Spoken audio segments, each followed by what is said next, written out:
പള്ളിയിൽ നിന്ന് ബാങ്ക് വിളി കേൾക്കുമ്പോ ഉമ്മ മകനെ വിളിച്ചാൽ, ഉപ്പ മോനെ വിളിച്ചാൽ, ആ മകനൊന്ന് വരാൻ വൈകിയാൽ ഉപ്പയായ നമുക്ക് എത്ര സങ്കടമാണല്ലേ, എത്ര വേദനയാണല്ലേ.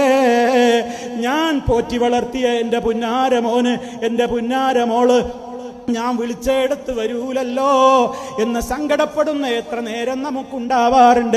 എങ്കിൽ അതാ പള്ളി മിനാരത്തിൽ നിന്ന് ലോകത്തതാ മുഴുവൻ മുഴങ്ങുകയാണ്, അസ്സലാ ഹയ്യ അലസ്സലാ, നിസ്കരിക്കാൻ വരൂ മക്കളെ, ജനങ്ങളെ നിസ്കാരത്തിന് വരൂ, ഹയ്യ അലൽ ഫലാഹ്, സ്വർഗലോകമാകുന്ന സൗഭാഗ്യത്തിന്റെ കേന്ദ്രത്തിലേക്ക് വരൂ ജനങ്ങളെ.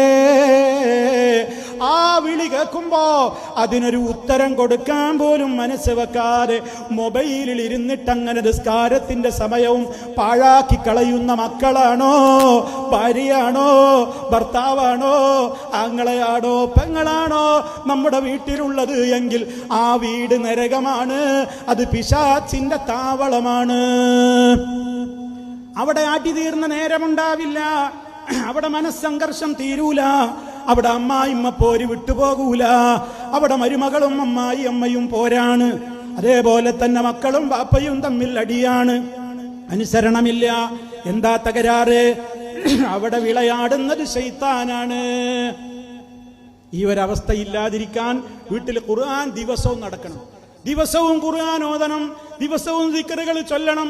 ചോദിക്കണം രക്ഷിതാക്കളെ, നിങ്ങൾ മക്കളോട് നീ ഇന്ന് സ്കൂളിൽ പോയോ, നീ ഇന്ന് ഹോംവർക്ക് ചെയ്തോ എന്നൊക്കെ ചോദിക്കുന്നതിനേക്കാൾ ഗൗരവമായിട്ട് പൊന്നുമക്കളോട് ഉമ്മാരും ഉപ്പാരും ചോദിക്കണം, മോനെ ഇന്ന് സുബഹിക്ക് എഴുന്നേറ്റപ്പോ ദിക്റ് ചൊല്ലിയിട്ടുണ്ടോ മോനെ? വീട്ടിൽ നിന്നിറങ്ങുമ്പോ ദിക്റ് ചൊല്ലിക്കൊടുക്കണം, വീട്ടിക്ക് കയറുമ്പോ ബിസ്മില്ല ചൊല്ലിക്കണം. ഓരോ സമയത്തും ഉമ്മമാരെ ഉപ്പമാരെ നിങ്ങൾ കൂടെ നിന്നുകൊണ്ടത് ചൊല്ലിച്ചു കഴിഞ്ഞാൽ നിങ്ങളങ്ങ് ഖബറിലെത്തിയാലും നിങ്ങൾ പഠിപ്പിച്ച പൊന്നുമോള്, നിങ്ങൾ പഠിപ്പിച്ച പൊന്നുമോന് ജീവിതകാലത്ത് മുഴുവനും അതങ്ങ് ചൊല്ലുമ്പോ നിങ്ങൾ ഖബറിൽ മണ്ണായി പോയിട്ടുണ്ടെങ്കിലും വലതുൻ സാലിഹുൻ യദഉ ലഹു, തനിക്ക് വേണ്ടി പ്രാർത്ഥിക്കുന്ന ആ രൂപത്തിലുള്ള നല്ലൊരു സാലിഹായ മക്കള് അവർ ചെയ്തിട്ടുള്ള സൽക്കർമ്മങ്ങൾക്കൊക്കെ നിങ്ങൾക്കും പ്രതിഫലമുണ്ട്. കാരണം നിങ്ങളാണ് അവർക്ക് തർബിയത്ത് കൊടുത്തത്, നിങ്ങളാണ് അവരെ വളർത്തിയത്.